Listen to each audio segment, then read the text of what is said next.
Hello guys, good evening எல்லாருக்கும். இன்றைக்கி வந்து நம்ம ஆர்ஆர்பி கிளர்க் மெயின்ஸ் எக்ஸாம் நிறைய பேர் எழுதிட்டு வந்திருக்கீங்களா, அதோட அனாலிசிஸ் பார்க்க போகிறோம்.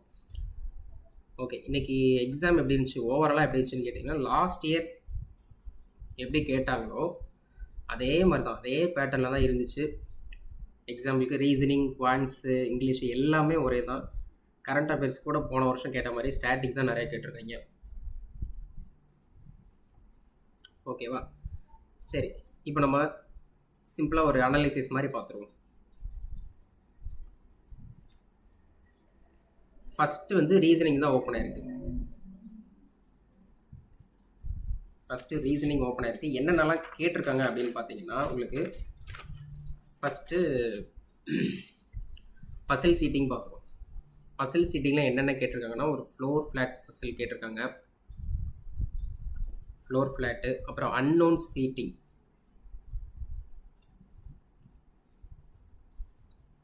அன்னோன் சீட்டிங் இது வந்து ஒரு 20 பேருன்ற மாதிரி சொன்னாங்க. கரெக்டாக இல்லையான்னு தெரியல, அதை மட்டும் செக் பண்ணிக்கோங்க. பாக்ஸ் பசில் கேட்டிருக்காங்க, பாக்ஸ் பசில் 9 பேர் வச்சு. அப்புறம் மந்த் பேஸ்டு பசில்,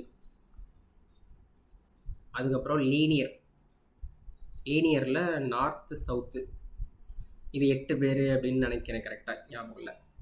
ஓகே, அப்புறம் பிளட் ரிலேஷன் கேட்டிருக்காங்க. பிளட் ரிலேஷன் இது வந்து வழக்கம் போல் மாட்ரேட்டாக தான் இருந்திருக்கு பிளட் ரிலேஷன். ஓகேவா? பிளட் ரிலேஷன் முன்னாடியே சூஸ் பண்ணி அடி வாங்கினவங்க நிறைய பேர் இருக்காங்க. சரி, அதனால் பிளட் ரிலேஷன் மட்டும் கொஞ்சம் பார்த்து போட்டிருந்தீங்க, லாஸ்ட்டாக போட்டிருந்தீங்க அப்படின்னா அட்டம்ப்ட்டு கொஞ்சம் ஏறி இருக்கும். பிளட் ரிலேஷனை முதலே போட்டிருந்தீங்க அப்படின்னா நிறைய பேருக்கு கொஞ்சம் ஆன்சர் கொஞ்சம் வராமல் கொஞ்சம் அட்டம்ப்ட்டு கம்மியாக இருக்கும், டைம் கன்சியூமாக இருக்கும். அப்புறம் வந்து மீனிங்ஃபுல் வேர்டு கேட்டிருந்தாங்க.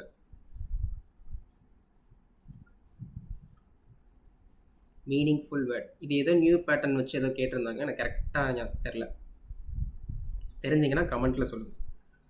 அப்புறம் சிலாஜிசம் ஒரு 3 கொஸ்டின். அப்புறம் இன்புட் அவுட்புட், இதுவுமே ஈஸி தான். இன்புட் அவுட்புட் பேட்டர்ன் ஈஸியாக தான் கேட்டிருந்தாங்க. அப்புறம் டேட்டா சஃபிஷியன்சி ஈஸியாக தான் இருந்திருக்கு. ஓவராலாக பார்த்தீங்கன்னா ரீசனிங் செக்ஷன் ஒரு 25லேருந்து 30 போடலாம். ஓகேவா? மினிமமாக 25 போடலாம், அதுதான் மினிமம். 30ன்றது மேக்ஸிமம் கிடையாது. 25லேருந்து 30 வரைக்கும் தான் நான் கேட்ட வரைக்கும் எல்லோரும் சொன்ன அட்டம்ப்ட். ஓகேவா? 30+ போட்டவங்க இருக்காங்க. அவங்க என்ன பண்ணியிருப்பாங்கன்னா, பிளட் ரிலேஷனை முதல்ல தொட்டிருக்க மாட்டாங்க. ஓகேவா? இந்த பசில் சீட்டிங்லாம் ஃபுல்லாக டக்குன்னு போட்டலாம் அப்படின்னு சொல்லிட்டு முதல்ல அதை போட்டுன்னா அட்டம்ப்ட் ஏறி இருக்கும். ஸோ அதுக்கப்புறம் இந்த மிஸ்லேனியஸ் போர்ஷன் கிட்ட வந்திருப்பாங்கன்னு தோணுது. ஓகேவா? இந்த ரீசனிங்கான ஆர்டர் இது தான். நீங்கள் பிளட் ரிலேஷனை கடைசியாக போட்டிருந்தீங்கன்னா கொஞ்சம் தப்பிச்சிருப்பீங்க. ஓகே, அடுத்து வந்து உங்களுக்கு கம்ப்யூட்டரை பொறுத்த வரைக்கும் ஈஸி டு மாடரேட் தான். சும்மா இங்கே எழுதுகிறேன். கம்ப்யூட்டரை பொறுத்த வரைக்கும் ஈஸி டு மாடரேட். நான் கேட்ட வரைக்குமே 30 அட்டம்ப்ட் கொடுக்கலாம். 30 அவுட் ஆஃப் 40, 30+மே கொடுக்கலாம். ஓகேவா? உங்களுக்கு டைம் வந்து உங்களுக்கு கம்ப்யூட்டருக்கு 15 நிமிஷம் தான். இது கிளர்க் எக்ஸாம் தான் அப்படின்றதால கொஞ்சம் ஈஸியாக தான் கேட்டிருக்காங்க. நீங்கள் நார்மலாக ப்ரிப்பேர் பண்ணியிருந்தாலே 30+ கொடுத்துருக்கலாம். அந்த மாதிரி தான், ஈஸி தான் கம்ப்யூட்டர்லாம். ஓகே, அடுத்து வந்து கரண்ட் அஃபேர்ஸில் வந்து நம்ம எக்ஸ்பெக்ட் பண்ண மாதிரி தான். ஆர்ஆர்பினாலே ஒரு தனியாக ஒரு பேட்டர்ன் வச்சுருப்பான்ல, என்னோட ஏரியா ஸ்டாட்டிக் ஏரியா அப்படின்னு சொல்லிட்டு நிறையா ஸ்டாட்டிக்காக கேட்டு சாவடிச்சிட்டாங்க போல். ஸ்டாட்டிக் மட்டுமே ஒரு 20 கொஸ்டின், 15 to 20 கொஸ்டின் கிட்ட ஸ்டாட்டிக் நிறைய கேட்டிருந்தாங்க போல். எக்ஸாம்பிளுக்கு என்னென்ன கொஸ்டின்லாம் பார்த்தீங்கன்னா, இந்த பிரசிடெண்ட்டில் வந்து யார் சூஸ் பண்ணுவா, பிரசிடெண்ட் வந்து யாரை அப்பாயின்மெண்ட் பண்ணுவாங்க, இந்த மாதிரி கொஸ்டின். அப்புறம் ஜிஐ டேகு, அப்புறம் ஏதோ ஒரு கேபிட்டல், ஏதோ ஒரு கண்ட்ரியோட கேபிட்டல் எது கேட்டிருந்தாங்க, கேங்டாக்கா ஏதோ ஒரு கேபிட்டல், அது ஒன்று கேட்டிருந்தாங்களாம். அப்புறம் ஐஎம்ஓட ஹெட் குவார்ட்டரு, அப்புறம் நபார்ட் சேர்மன், நபார்ட் சேர்மன். இது கூட கொஞ்சம் படிச்சிருப்போம். ஜஸ்ட்டு பார்த்துருக்காவது செஞ்சுருப்போம். சரியா? அட்டெம்ப்ட் பார்த்தீங்கன்னா உங்களுக்கு இது 15 to 20 போடலாம். சரி 15 to 20 இல்லை 10 to 15 போடலாம். அக்யூரேட்டாக போகணுன்னு நினச்சவங்க ஒரு 10 to 15 போட்டுட்டு விட்டுருப்பாங்க. எனக்கு நெகட்டிவ் மார்க்லாம் வேண்டாம் அப்படின்னு நினைக்கிறவங்க இதை போட்டுட்டு விட்டுருப்பாங்க. இதுக்கு மேலே கரண்ட் அஃபேர்ஸ் படித்தவங்களுக்கு கொஞ்சம் எக்ஸ்ட்ராவாக அட்டெம்ப்ட் ஏறி இருக்கும். ஓகேவா? அடுத்தது இங்கிலீஷ்.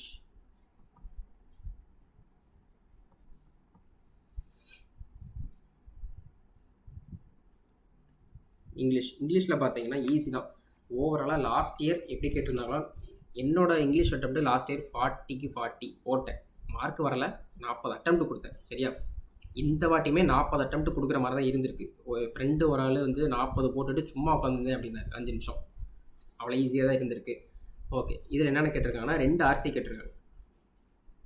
ஒரு ஆர்சி வந்து 5 மார்க்கு, இன்னொரு ஆர்சி 7 மார்க்குக்கு கேட்டிருக்காங்க. ஆக மொத்தம் 12 மார்க் ஆர்சியிலேருந்து வந்திருக்கு.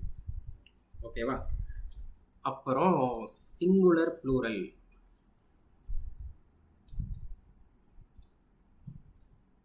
சிங்குலர் ப்ளூரல்லாம் கேட்டிருந்தாங்க. ஈஸியாக தான் இருந்திருக்கான். அதாவது எக்ஸாம்பிளுக்கு இந்த டேட்டம் இந்த மாதிரி எக்ஸாம்பிளுக்கு சொல்கிறேன். அப்புறம் க்ளோஸ்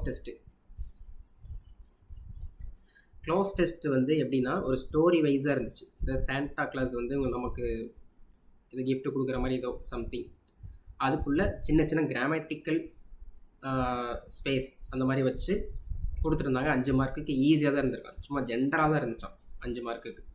ஓகேவா? அப்புறம் எரர் ஸ்பாட்டிங் இதுவுமே ஈஸியாக தான் இருந்திருக்கு. மிஸ்பெல்ட்டு கேட்டிருந்தாங்க. அப்புறம் ஜம்பிள்டு சென்டென்ஸ் இது கேட்டிருந்தாங்க. அப்புறம் இடியம்ஸ் எல்லாம் வந்து இந்த எலிஃபண்ட் இன் த ரூம் அந்த மாதிரி ஏதோ அது சம்திங். இந்த ஸ்ரீராம் ப்ரோலாம் வந்து இது நிறையா சொல்லியிருக்கிறாரு. நீங்கள் அந்த வீடியோ பார்த்துருந்தீங்கனாலே இதெல்லாம் உங்களுக்கு ஈஸியாக தான் இருந்திருக்கும். 40 out of 40 போடலாம். அந்த மாதிரி தான் இருந்திருக்கு இங்கிலீஷ்லாம். அட்லீஸ்ட் ஒரு 30 to 35 மினிமம் போட்டிருக்கக்கூடிய செக்ஷன் தான் இங்கிலீஷ். ஓகேவா?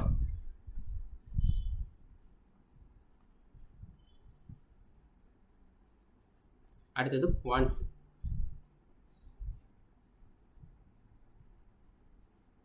ஓகே, இப்போ குவான்ஸில் பார்த்தீங்கன்னா ராங் நம்பர் கண்டிப்பாக மெயின்ஸில் மிஸ்ஸிங் நம்பர் கேட்க மாட்டான். சரி, அது உங்களுக்கே தெரியும். ராங் நம்பர் வழக்கம் போல் கேட்டிருக்கான். ஒரு 4 மார்க்கோ 5 மார்க்கோ வரைக்கும் கேட்டிருக்காங்க. கொஞ்சம் நம்பர்லாம் எப்படி இருக்குன்னா 4 digit நம்பரு இந்த மாதிரிலாம் இருந்திருக்கு.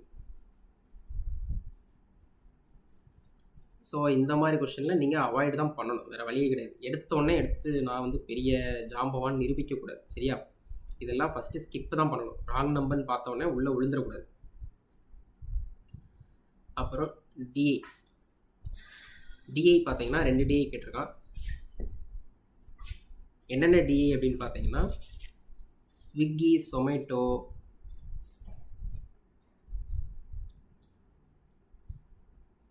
இதோட ஆர்டர் டெலிவரி இதை பேஸ் பண்ணி இதில் வந்து ஒரு பார்கிராஃப் கொடுத்துருக்காங்க. இந்த பார்கிராஃப்லேருந்து எத்தனை ஆர்டர் வந்திருக்கு இந்த மாதிரி வச்சு ஒரு டிஐ. ஓகேவா? இன்னொரு டிஐ வந்து வெஹிக்கிள் மேனுஃபேக்சரிங்.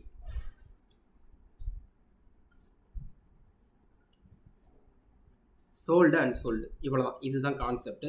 கேட்ட 2 டியும் சரி 2 கேஸ்லெட்டும் சரி ரொம்பவே ஈஸியான கான்செப்ட் தான். சரியா? உங்களுக்கு அப்ளிகேஷனுக்குள்ளே குதிக்கவே இல்லை. அவங்க ஃபுல்லாக நார்மலான நீங்கள் யூஸ் பண்ணுற அந்த நார்மல் டேபிள், ரேஷியோ, பர்சன்டேஜ் இந்த மாதிரி சோல்டு அன்சோல்டு இதை வச்சே மட்டுமே முடிச்சுட்டாங்க டிஏ கேஸ்லெட்டை. அதனால் உங்களுக்கு பெருசாக தொல்லை பண்ணியிருக்காது டிஏ கேஸ்லெட்டு. கேஸ்லெட் பார்த்தீங்கன்னா உங்களுக்கு மேல் ஃபீமேல் ப்ளஸ் இந்த மந்த் வச்சு இப்படி கேட்டிருந்தாங்க. சரியா? இன்னொரு கேஸ்லெட் வந்து என்ன கேட்டிருக்காங்கன்னா சேர் டேபிள் ஜஸ்ட் சோல்டா அன்சோல்டா இது ஒரு 3 மார்க் கொஸ்டின். இது 4 மார்க் கொஸ்டின். ஆக மொத்தம் கேஸ்லெட்டில் உங்களுக்கு 7 மார்க்கில் கேட்டிருந்தாங்க. ஓகேவா? இது 5 மார்க்கு, இது 5 மார்க்கு. ஆக மொத்தம் டிஏயில் ஒரு 10 மார்க், இதில் ஒரு 7 மார்க், 17 மார்க் இதிலே போச்சு. ராங் நம்பர் இது ஒரு 24 மார்க், 5 மார்க்கும் 23 மார்க் போச்சு. ஓகேவா?